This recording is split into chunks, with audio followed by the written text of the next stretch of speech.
All right, it's time to get our projector set up so that we can use it on our cookies. I'm gonna show you and walk you through how to get your Kodak Luma 150 all set up on your stand at the right angles so that you're not getting in your own way and so that your image shows up correctly, okay? We're gonna start with, let me show you what I've got here. I'm gonna be using my laptop to project the device. Excuse me, I'm gonna be using my laptop to get my image over to the projector. You could be using your iPhone or a tablet. It does connect wirelessly really well. So I've always been in the habit of just using my laptop, so that's what I'm gonna show you today. I've got an HDMI cable here. We have two regular HDMI ends to the cable. I've got an adapter because my laptop can only receive USB-C. And so I want to make sure that the HDMI can fit and go in there. So you may need an adapter if you are connecting with a hard wire. I've got my Kodak projector, and then I've got the charger cable, and I've got my stand. So this is one of my favorite stands and makes it really easy to set up. There are multiple different kinds of stands. I also have an Archon mount, and so if you have that adapter, then go ahead and set it up that way. I wanna show you the angles that we set it up at here because the same angles are gonna apply with whatever stand you have. I like to, here, I'm gonna move this out of the way. I like to have this spread out a little bit, and then there are places where we're gonna adjust the angles, okay? The first thing we wanna do is I want to angle this, oops, I'm gonna undo it, and we're gonna angle it slightly towards us, okay? I'm gonna go ahead and tighten that up, and we can adjust that again later. Now there's this as well. So this piece right here is going to control this mount, and this mount is what we're gonna put the projector on. So I've got it loosened up right now, and I'm actually gonna be turning it over here because this can move a little further, a little more freely when I've got it placed over on this side. So on the bottom side of your projector, there is an opening that's gonna fit onto the bracket, okay? So you're gonna put that level, and you can bend your head down if you need to. I'm actually gonna hold this piece right here. You wanna make sure that it is moved enough so that you have, it's probably about 1/4 of an inch, a little less than 1/4 of an inch of space to screw it on, okay? So once it starts, you'll feel it. Once it holds, okay, great. I'm just gonna turn that. Now again, I'm holding this underneath, but I wanna make sure that it gets kind of tight here, so. You're gonna keep turning until it gets as tight as you need it. Okay, so then once you've got it where you want it, you're gonna tighten up that little screw, and that's gonna hold it in place. Mine is not, it's got a little bit of give to it, so I can still kind of move it a little bit with some pressure, and that's where I want it right now. Okay, so ideally we need this to be facing downward, right?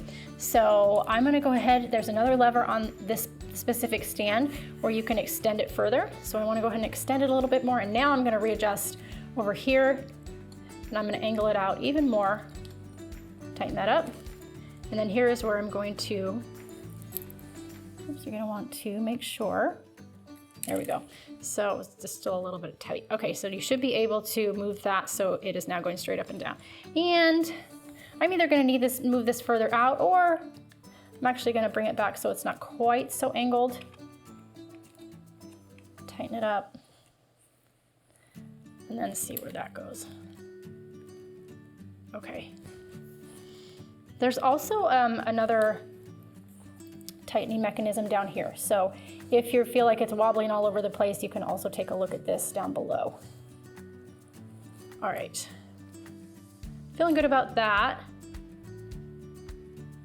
Okay, now I always put a paper towel underneath because it reflects a whole lot better the image that I've got. I work on a silicone mat a lot, and it's translucent, and so once I turn the projector on, it doesn't work quite as well. All right, so what I'm gonna do now is turn on the projector, and if it's charged, it should turn on. There's also the charger cable that comes with it. This is charged, so I'm not gonna plug that in, but you will see the USB-C outlet on the back of the device here, and that goes straight into an outlet.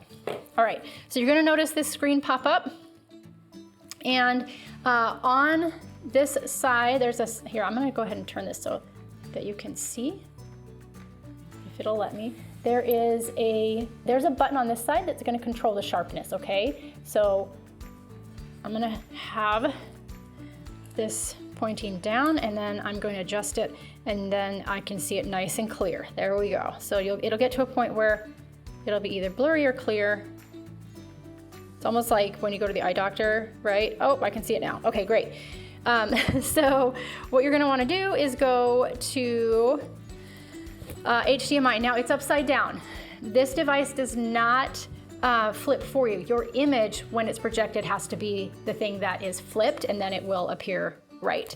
Okay, so I'm gonna go ahead and hook this cable. So this HDMI cable, I'm gonna hook it to the back of my device and into my computer with my adapter.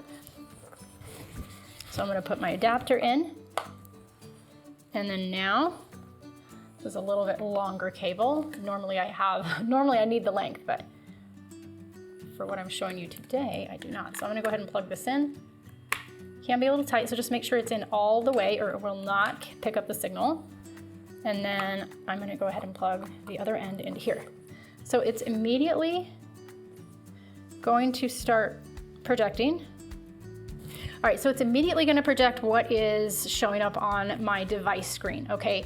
Now, there are wireless settings, so it's really cool on this device. If you just touch the front of this, lights will show up, and it will give you some navigation capability. Okay, so I'm gonna go back, there's a back button, and you're gonna go back to this screen. If you wanted to set up a wireless connection and you didn't want to connect with a cord, this is where you do that. So you're gonna turn on screen mirroring, and you're gonna go to your device, your phone, your tablet, whatever it is, and you're gonna look for the Kodak information right here, and that's what you're gonna look for the Kodak device, and then you're gonna enter the information, and it will pick up whatever is on that device. Now, again, it does have to be, your image is gonna have to be upside down. This device does not allow you to change the keystone, so it does have to be projecting straight up and down in order to get the image accurate, and also it does not allow you to flip it on the device. Okay, so I'm gonna go and touch this front. It'll show me the navigation, and then I'm gonna go back. And I am gonna go ahead and go to HDMI. And then it'll register what's on my screen. So I already have my image flipped, and you are going to need to size it on your screen as well. Okay, so this is appearing really, really small. My cookie here that I am gonna be doing is this big. So I'm gonna go back to my device, and I can see right now, this needs to be a little bit more straight up and down, which means I'm gonna need to adjust my angle. And then once you set all this up, you shouldn't have to do it again. If you're able to just leave your stand set up and everything, then you should be fine. Okay, there we go. That's a little better. Because the closer to you that you can work and not have to be kind of underneath the projector, the better. So you're just gonna go back to your device, change the size of the image to match what you have underneath, and then you can go ahead and work from there. So the only other thing that you would need to do is if you're done using it, you can simply just go ahead and power it off, and you hold that power button, it'll power off, and you can disconnect those cables or you can leave it. It's up to you, and there you go.